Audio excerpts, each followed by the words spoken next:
ಒಂದು ಕಲ್ಲನ್ನು ಕೊಟ್ಟಂತಹ ನಂತರದಲ್ಲಿ ಅದನ್ನು ಕೆತ್ತಿದ್ರೆ ಆಗೋಯ್ತು ಶಿಲ್ಪ, ಹಾಗಿಲ್ಲ, ಅದಕ್ಕೆ ಅಂತ ಒಂದು ಶಿಲ್ಪಶಾಸ್ತ್ರ ಅಂತ ಇದೆ ಅಂತ ಕೇಳ್ಪಟ್ಟೆ.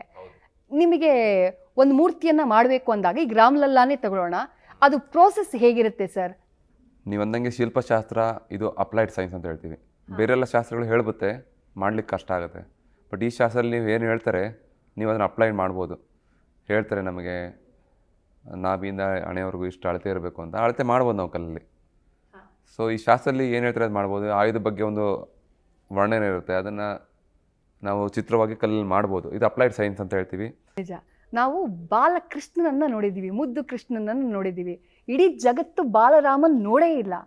ಆ ಬಾಲರಾಮ ನಿಮ್ಮ ಕಲ್ಪನೆಯಲ್ಲಿ ಮೂಡ್ದ, ಅದು ಹೆಂಗೆ ಸರ್ ಅಂತ ಹೇಳಿ, ಹೇಗೆ ಸಾಧ್ಯ ಆಯಿತು ಅಂಥೇಳಿ? ಇಲ್ಲ, ಇದು ಭಾಳ ಚಾಲೆಂಜಿಂಗ್ ಜಾಬ್ ಇತ್ತು ನಮಗೆ. ಮೊದಲ 2 ತಿಂಗಳು ನಾವು ಏನಾಗಿದ್ವಿ, ತುಂಬ ಬ್ಲ್ಯಾಂಕ್ ಆಗಿ ನಮ್ಮ ಕೆಲಸ ಶುರು ಆಗಿತ್ತು. ಗೊತ್ತಿರೋವಂಥ ಪಾರ್ಟ್ಸ್ ಅಂದರೆ ಗೊತ್ತಿರೋ ಒಂದು ಭಾಗಗಳನ್ನ ಮಾತ್ರ ಮಾಡ್ತಾ ಬರ್ತಾಯಿದ್ವಿ. ಅಧ್ಯಯನ ಮಾಡ್ತಾಯಿರ್ತೀವಿ ಮಕ್ಕಳ ಬಗ್ಗೆ, ಹೆಚ್ಚಿನ ಸಮಯ ಮಕ್ಕಳ ಬಗ್ಗೆ ಕಳೆಯುವಂಥದ್ದು. ಸೊ ಡಿಸ್ಟ್ರಾಕ್ಟ್ ಆಗದೇ ಇರೋವಂಥ ಕೆಲಸಗಳನ್ನ ಮಾಡೋವಂಥದ್ದು. ಇದೊಂದು ಮೆಡಿಟೇಷನ್ ರೀತಿ ಮಾಡೋಣ. ಮೆಡಿಟೇಷನ್ ಅಂದರೆ ಏನು? ಮಕ್ಕಳ ಜೊತೆ ಅಂದರೆ ಏನೆಲ್ಲ ಅಬ್ಸರ್ವ್ ಮಾಡ್ತೀರಿ ಮಕ್ಕಳಲ್ಲಿ ನೀವು ಅಂಥೇಳಿ? ನೋಡಿ, ನನಗೆ ಮಕ್ಕಳಲ್ಲಿ ನಮ್ಮ ಇಂಡಿಯನ್ ಒರಿಜಿನಲ್ ಮಕ್ಕಳುಗಳಲ್ಲಿ ಏನೇನು ಬರುತ್ತೆ ಫೀಚರ್ಸು, ಹೊರ ದೇಶದ ಮಕ್ಕಳು ಬೇರೆ ರೀತಿ ಬರುತ್ತೆ, ಇಂಡಿಯಾದ ಸ್ವಲ್ಪ ಬೇರೆ ಬರುತ್ತೆ. ಎಲ್ಲೆಲ್ಲಿ ಏನೇನು ಅಂಶಗಳು ತೊಗೋಬೇಕಾಗತ್ತೆ. ಜೊತೆಗೆ ಮಕ್ಕಳು ಅವರ ದೇಹದ ಎತ್ತರದ ಜೊತೆಗೆ ಮುಖದ ಅಳತೆ ಏನಿದೆ, ಇಷ್ಟು ಎತ್ತರಕ್ಕೆ ಇಷ್ಟು ಅಳತೆ ಅಂತ ಬರುತ್ತೆ. ಅದು ಅಳತೆಗಳ ಬಗ್ಗೆ ಒಂದು ಸ್ವಲ್ಪ ಅಧ್ಯಯನ ಮಾಡಬೇಕಾಗತ್ತೆ. ಆಮೇಲೆ ಮಕ್ಕಳದು ಸ್ಕಲ್ ಬೇರೆ ಇರುತ್ತೆ, ಆಮೇಲೆ ಅವ್ರದ್ದು ಜಾ ಸ್ಟ್ರಕ್ಚರ್ ಎಲ್ಲ ಬೇರೆ ಇರುತ್ತೆ. ನಿಮ್ಗೆ ರೆಫರೆನ್ಸ್ ಯಾರಾಗಿದ್ರಿ ಸರ್? ನನಗೆ ಆ ರೀತಿ ಒಂದು ರೆಫರೆನ್ಸ್ ಇಲ್ಲ ಮೇಡಮ್. 1,000 ಫೋಟೋಸ್ ಇಟ್ಕೊಂಡಿದ್ದೆ. ಮಕ್ಕಳದ್ದು ಕಲೆಗೆ ಸಂಬಂಧಪಟ್ಟದ್ದು, ಪ್ರಭಾವಳಿಗೆ ಸಂಬಂಧಪಟ್ಟದ್ದು, ಮತ್ತು ಹಿಂದೆ ವಿಷ್ಣು ಸಂಪ್ರದಾಯದಲ್ಲಿ ಏನೇನು ವಿಗ್ರಹಗಳನ್ನ ಅಳವಡಿಸ್ಕೊಂಡಿದ್ದಾರೆ ಪ್ರಭಾವಳಿಯಲ್ಲಿ, ಈ ರೀತಿ ಭಾಳಷ್ಟು ಹೋಮ್ವರ್ಕ್ ಮಾಡಿದ್ದೆ. 1,000 ಫೋಟೋಸು ಬರೀ ಸೇವ್ ಮಾಡ್ತಿರ್ಲಿಲ್ಲ. ದಿನನಿತ್ಯ ರಾತ್ರಿ ಕೆಲಸ ಮುಗಿದ ಮೇಲೆ ಅದನ್ನು ನೋಡಿ ಏನೋ ಮರ್ತಿದ್ದೀನ ಅಂತ ನಾಳೆಗೆ ಪ್ರಿಪೇರ್ ಆಗಿ ಮಲ್ಕೊತಾ ಇದ್ದೆ. ಇದು ನನ್ನ ಡೈಲಿ ಅಭ್ಯಾಸ ಇತ್ತು. ಬೆಳಗ್ಗೆ ಎದ್ದ ನಂತರ ನಾನು ವ್ಯಾಯಾಮ, ಅಲ್ಲಿ ಯೋಗ ಸಹ ಮಾಡ್ತಿದ್ದೆ. ಮಾಡಿ ನನ್ನ ಕೆಲಸಗಳನ್ನ ಶುರು ಮಾಡ್ತಿದ್ದೆ, ಪೂಜೆ ಗೀಜೆ ಮಾಡಿ.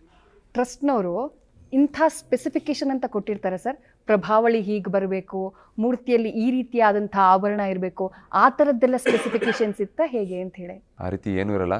ಪ್ರಭಾವಳಿ ಬೇಕು ಅಂತ ಹೇಳಿರ್ತಾರೆ, ಅದು ಸಪೋರ್ಟ್ ಸಿಸ್ಟಮ್. ಈಗ ನೋಡಿ, ಒಂದು ಮೂರ್ತಿ ಮಾಡಿದ್ರೆ ನಮ್ಮ ಉದ್ದೇಶ ಇಷ್ಟೇ ಇರುತ್ತೆ, 1000 ವರ್ಷ ಕಾಲ ಬರಬೇಕು ಅದು ಅಂತ. ಸೊ ಬರೀ ಮೂರ್ತಿ ಮಾಡಿದ್ರೆ ಅದು ಭಿನ್ನ ಆಗೋ ಚಾನ್ಸಸ್ ಇರುತ್ತೆ, ಒಂದು ಸಪೋರ್ಟ್ ಇರಲ್ಲ. ಸೊ ಆ ಸಪೋರ್ಟ್ ಸಿಸ್ಟಮ್ಗೆ ನಾವು ಪ್ರಭಾವಳಿನ ಸಾಮಾನ್ಯವಾಗಿ ಮಾಡ್ತೀವಿ. ಅವ್ರಿಗೆ ಡಿಸ್ಕಸ್ ಮಾಡಿ ರೆಡಿ ಮಾಡಿರ್ತೀರಾ? ಪೇಪರ್ನಲ್ಲಿ ಸ್ಕೆಚ್ ಇರುತ್ತಾ?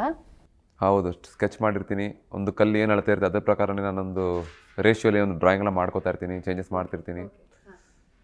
ಸೊ ಎಲ್ಲನೂ ಒಂದು ಮುಂಚೆನೇ ಒಂದು ತಯಾರಿ ಮಾಡ್ತಾ ಹೋಗ್ತಿರ್ತೀವಿ. ಯಾಕಂದರೆ ಕಲ್ಲಲ್ಲಿ ನಿಮ್ಗೆ ಒಂದೇ ಅವಕಾಶ ಇರುತ್ತೆ, ಹತ್ತತ್ತು ಅವಕಾಶ ಇರಲ್ಲ. ಈಗ ಮಣ್ಣಲ್ಲಿ ಮಾಡಿದ್ರೆ ಇದು ಸರಿ ಬರಲ್ಲ ಬಿಡಿ, ಇನ್ನೊಂದು ಚೇಂಜ್ ಮಾಡ್ಬೋದು ಅಂತ ಮಾಡ್ಬೋದು. ನಮಗಿಲ್ಲಿ ಒಂದೇ ಅವಕಾಶ ಇರುತ್ತೆ. ಸೊ ಒಂದು ಅವಕಾಶದಲ್ಲಿ ತೋರಿಸೋ ಪ್ರಯತ್ನ, ಅದಕ್ಕೆ ತುಂಬ ಹೋಮ್ವರ್ಕ್ ಮಾಡಬೇಕಾಗಿರುತ್ತೆ, ಅಷ್ಟೇನೇನಿಲ್ಲ.